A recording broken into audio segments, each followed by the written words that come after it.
Welcome to another episode of Business Leaders Series with CIMA. Once again, we are here with another eminent personality, Dr. Lewie Diasz, ACMA CGMA, Managing Director at Cambridge College of Business and Management. Hi Lewie, welcome to the show. Hi. Thank you for having me, Tamali, and it's a pleasure. I'd like to start this conversation by asking you, as an academic and a marketing professional, how useful management accounting can be for marketeers in terms of their decision making. Well, I must say that it is essential. From a marketing standpoint today, the area between finance and marketing has become a little blurry, if you like. Because once you enter the boardroom, the shareholder needs to understand what we call marketing finance. I put marketing in front and then finance second. But that is the kind of breed, you know, it is like a dog breed or whatever it is. That's the kind of breed that shareholders are looking at having in boardrooms today. So it's not necessarily an extreme marketer or on the other side a full-time finance guy.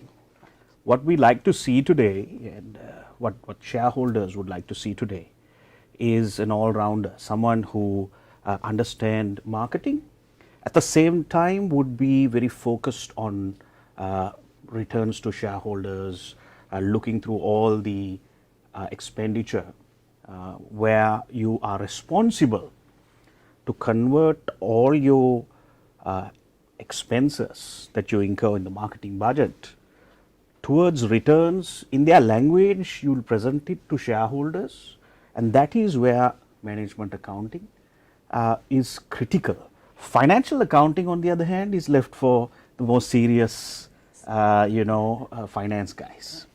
But management accounting today has sort of, like I told you, fused with other areas, with operations, with IT, and with creating demand, which is fundamentally marketing. So that is how I see it. Right. What key factors do you attribute to your own success, and what kind of advice can you give students and young professionals who are willing to succeed in the corporate world? Well, I must fundamentally tell you, I'm not a part of the corporate world anymore. Right. I used to be. I've worked in blue chip companies in Sri Lanka, a couple of banks. But I would like to say I retired fairly early from the corporate sector. I'm a full-time entrepreneur now, and what I do fundamentally for a living is I teach. It's ironic because I used to hate all my teachers in school, but here I am for the past 21 years teaching. So I believe sometimes you just need to, you can be in the corporate sector, but I believe that every single human being has the potential to create something, and to create, to bring life to an idea.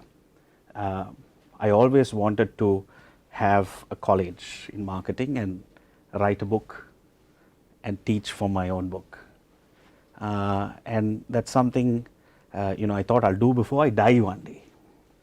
So I persevered a little bit in my 20s. I managed to open a small business. It grew to an extent where being in the corporate sector did not make any sense anymore. And today I spend most of my time with my kids. In fact, you got me to wear some of these things for the interview, which I usually don't wear. You'll see me in my shorts at this time of the day. But that's also, if you like, the experience that you gain from the corporate sector. It is critical that you rub your brains against the best in the corporate sector, because when you come out, you then can employ those skills effectively. And that is what I do on a day in, day out basis at the moment. So all the skills and the knowledge that you earn in the boardroom, when you bring it to your own business and passion comes, within that, that is when the entrepreneurial instinct can bring about something new, and that's what Sri Lanka needs. Sri Lanka needs today for young, especially the youth, the youngsters, and it's happening, to be entrepreneurial. And you don't need to sometimes, I always say this, you don't need to try and watch too much of Elon Musk, Sergey Brin and Larry Page, and, Mark Zuckerberg. We sometimes get overwhelmed by watching too much of the giants. Sometimes it's a simple idea.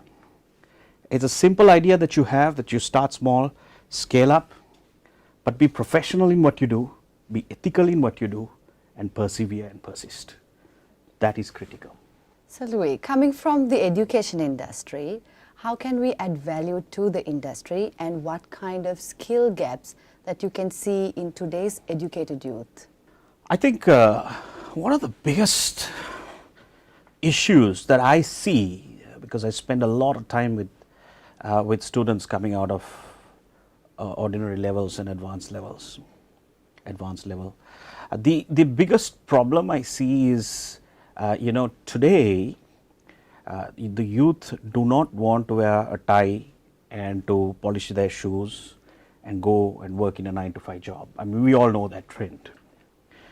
But, how do we inculcate skills and competencies that we are taught in, courses like CIMA?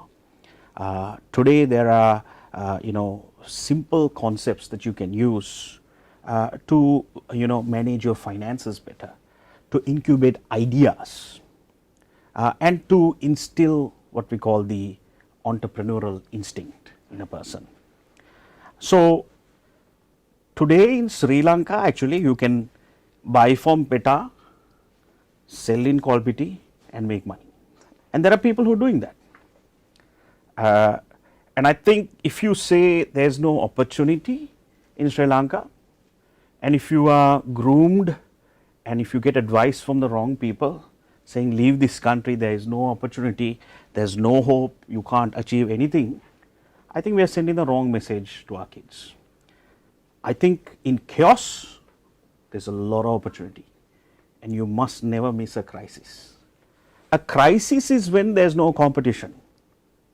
You can rise easily because there's a lot of things that you can bring about in a crisis. And that is the beauty of your finance discipline and the creativity involved in marketing. I mean, I'd like to ask one question. Has anyone tried to sell something after school, after their A-levels or O-levels? Have they registered a website and tried to sell something online? Right, today there's Facebook Marketplace. You don't even need a website.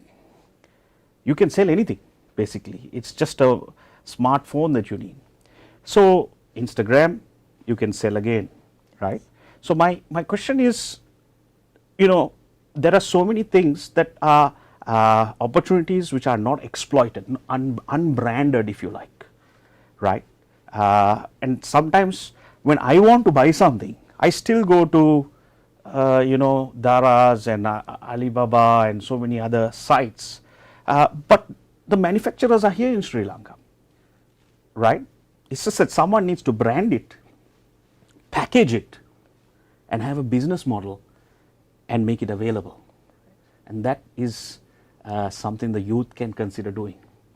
And then those ideas can get bigger and flourished into a business. That is what we are missing. As a strategic marketer and a business strategist, what's your take on improving the image of Sri Lanka on the global stage so that we can attract tourism and foreign direct investment? This subject is very close to my heart because no matter what we do, we always want to do something to our country. And there's no point preaching and talking about marketing if you at the end of the day can't do anything to revive the local economy and the Sri Lankan brand. I mean, I have some very strong views on this. We all know the problems we are facing. But marketing and management accounting and strategy teaches us, in such situations, if you really need to disrupt and if you need to take that giant step in what you do, even in a company, what we usually do is ask ourselves, what are your key capabilities, your competencies? What are you really good at, Tamali? What are you really good at that you can really harness and exploit really fast? And I think we've not really answered that question, right? What are we really good as Sri Lankans? I've been to about 70 countries. I travel quite a bit. And it's, when I come back, I always want to come back when I go because I miss Sri Lanka so much. But when you come back, you realize you're sitting on such a gold mine, which is not packaged properly, which is not branded properly and sold. Fundamentally, to answer your question, I believe our biggest asset in Sri Lanka, our biggest resource in Sri Lanka are our beaches. Now, I just returned from a country in Europe. Wherever I see a beach, I jump in. Okay, I love the beach. It's ironic that I never do that in Sri Lanka. And we are an island. It's ironic that we have 5-star hotels in Golf Face. I don't want to mention names. Some of them chains, some of them local brands. All of them there, from Mount Lavinia all the way to Fort. None of them have a private beach. They're selling their pool in an island. What are we doing? You know, one of the first things we need to do is to look at it strategically. I mean, I was down in Goa the other day, and there's a Goa fort, and there are so many hotels around there. There's no private beach, non-swimmable if they have one. Right? They say Varakang, Avare. You can't do anything. You have to stay at the fort and eat food and swim in your pool. And we are an island. You know, one of the key things we need to do is understand in difficult times like this, you need to really look at what is your biggest asset, what do you have? And then break all the rules. Break all the rules. Why can't we give each hotel a private beach and tell them, look, you have so much of meters, you can't go beyond that. Barricade it. Develop it. Put tents there. It's very practical. And if we do this around Sri Lanka, it's doable. It's extremely, achievable. If we do this around Sri Lanka, I'll tell you, overnight we're going to have a huge increase in people wanting to come to Sri Lanka. Because even as it gets cold everywhere in the world, people look at tropical countries. Why are they going to Hawaii? Why are they going to Italian beaches? We have such pristine here, right? And we keep admiring Maldives and Seychelles and the Great Barrier Reef and all that. We have everything here. I, of course, have a lot of other ideas, but this is one thing that we can do earnestly, fast. You don't need to borrow anything. You just need to empower, and you will achieve it. So that's one idea. But there are so many others. In the interest of time, I'll leave it at that. Last but not the least, we would like to know how you manage your work-life balance. Do you do anything for relaxation or well-being? Well, most certainly. It's critical that you find the time consciously to have a balance between your physical needs in terms of going to the gym, improving, taking a jog or a walk. And sometimes that's another problem with most of our youth. You go to extremes in everything. You need to also think about your body, your mind needs to be developed, and that's critical. Intellectual stimulation.